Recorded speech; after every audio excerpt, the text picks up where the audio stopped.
To get information in your own language, please use YouTube's automatic subtitles. Good luck. تمامی فعالیت‌های توی کانال نتیجه جمع‌آوری اطلاعات از کتاب‌ها و حرف‌های افراد موفق تو زمینه موفقیت، ثروت و سلامت جسم و ذهن است. امیدوارم به خوبی بتونید از این اطلاعات استفاده کنید و تو زندگیتون به هر چیزی که می‌خواید برسید. خیلی خوش اومدید به چنل خودتون، یعنی چنل Train Your Brain. با سلام خدمت تمامی دوستان گرامی همراهان کانال Train Your Brain. اینجاییم با سری ویدیوهای قدرت کتاب. روال کار اینجوری هست که قسمتی از کتابی را ما انتخاب میکنیم و به صورت خلاصه و چکیده مطالبش رو در اختیار شما میگذاریم. کتابی که انتخاب میکنیم باید مطالبش ثابت شده باشه و سطح مطالبش با کتاب‌هایی که ثروتمندان دنیا میخونن برابری کنه. چون اگر دوره مگا مایند کانال رو دیده باشید، اصل اول موفقیت اینه که به چه کسی گوش میدهید. کتاب انتخاب شده کتابی از ناپل اون هیل به نام بیاندیشید و ثروتمند شویده. این کتاب طی 25 سال تحقیق نوشته شده و به جرئت میشه گفت این کتاب الهام بخش بسیاری از ثروتمندان ایران و جهان برای رسیدن به موفقیت و ثروت بوده.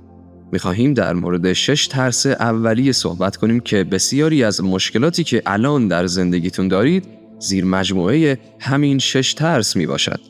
پس سعی کنید هرچه زودتر به توصیه‌های ناپل اون هیل گوش بدهید. یادتون باشه ترس چیزی بیش از نوعی حالت ذهنی نیست. 1. ترس از فقر. هیچ نوع صلحی بین فقر و ثروت وجود نداره.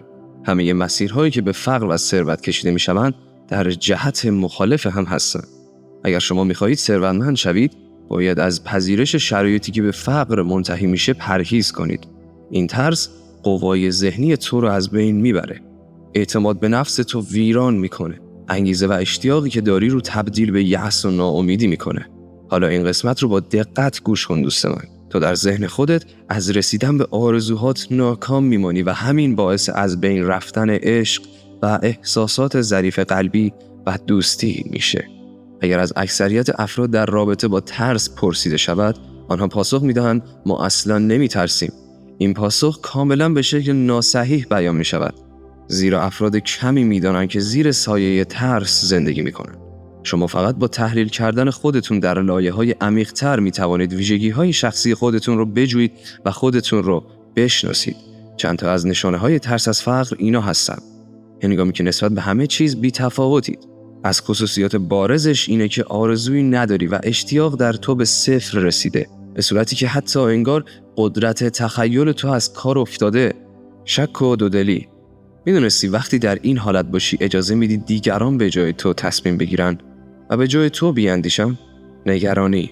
تمام نقص‌ها و مشکلات را به دیگران نسبت میدهی. میخوای بیشتر از درآمدت خرج کنی و نسبت به سر و وضعت هیچ توجهی نداری. از دیگر نشانه‌های نگرانی استعمال مواد مخدر، ابراز خشم و عصبانیت و افراط در نوشیدن الکل و عدم اعتماد به نفس میباشد. یکی از زیر مجموعه‌های نگرانی که بسیار مشکل ساز در زندگیتون محافظه کاری یا احتیاط بیش از حد میباشد که عواملی مثل کارها را به تعویق انداختن، دنبال بهانه گشتن، تنبلی و تا جایی پیش میری که تو با مشکلاتی که داری کنار میای و سکوی پیشرفت و ترقی تو به کل از یاد میره. همه اینها باعث میشه که در انتظار فقر باشی به جای فکر کردن به ثروت. ترس بعدی ترس از انتقاده. اغلب مردم از انتقاد میترسن، اما نمیدونن که تنها سیاستمداران این جهان هستن که از این ترس سود خیلی زیادی به جیب میزنن. اما شاید بگید چه جوری؟ شرکت‌ها و افرادی که پوشاک تولید می‌کنند در هر فصل تغییراتی در شکل و فرم و سلیقه پوشیدن لباس ایجاد می‌کنند. با این کار اراده خود را برای کسب ثروت بیشتر و انباشتن آن با برنامه‌ریزی و کاری می‌کنند که محصول جدیدشون به عموم به فروش برسه. دلیل تغییرات پی در پی و فرم پوشیدن لباس‌ها برای چیست؟ جوابش این است که این تغییر و تحولات فقط برای فروش بیشتر محصولات خودشون و در نتیجه سود بیشترشونه. تولید کنندگان ماشین هم نیز از این استدلال استفاده میکنن. نگرانی و ترس از انتقاد قدرت تصور انسان را به تباه میکشه. اعتماد به نفس رو نابود میکنه و از طریق راههای گوناگون به او لطمه میزنه. پدر مادرها با انتقادهای نابجا شدیداً به روحیه فرزندانشون ضربه میزنن. باعث میشه فرزندانشون احساس حقارت کنن. با بکارگیری پیشنهاد سازنده به جای انتقاد در دل فرزندانتان عشق و علاقه ایجاد کنید و بدانید که انتقاد در دل انسان فقط ترس به وجود می آورد. ترس سوم، ترس از بیماری. حواستون باشه که این ترس رابطه تنگاتنگی با ترس از پیری و ترس از مرگ داره که در ادامه در موردشون صحبت می‌کنیم. در واقع میشه اینجوری گفت بعضی‌ها انقدر نگران سلامتی خودشون هستن که دچار بیماری و اختلالات روانی میشن. بنابر آمار ارائه شده توسط یکی از پزشکان پرآوازه 75% بیماری که جهت مداوای ذهن مشوش و آشفته خود به او مراجعه می‌کنند از مرض توهم یا مالیخولیا در عذاب بودند. این امر اثبات شده است که در هنگامی که کمترین دلیلی برای نگرانی و ترس وجود داره، بیشتر علائم مریضی را در فکر فرد ترسیده ایجاد می‌کند. مغز انسان آنقدر توانمند است که می‌تواند پدیده‌ای بسازد یا آن را نابود کند.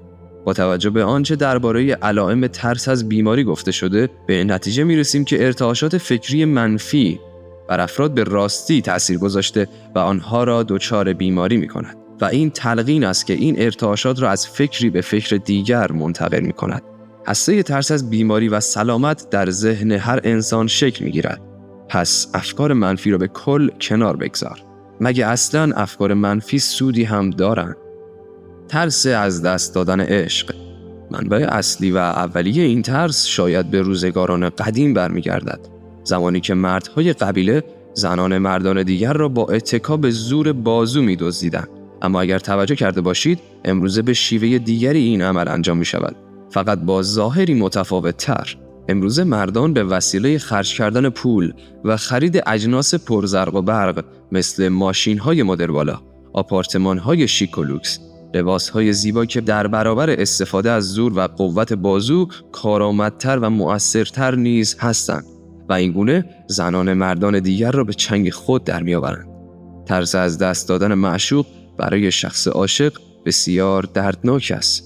افرادی که در این میدان شکست می‌خورند همچین نشانه هایی دارند. حسادت.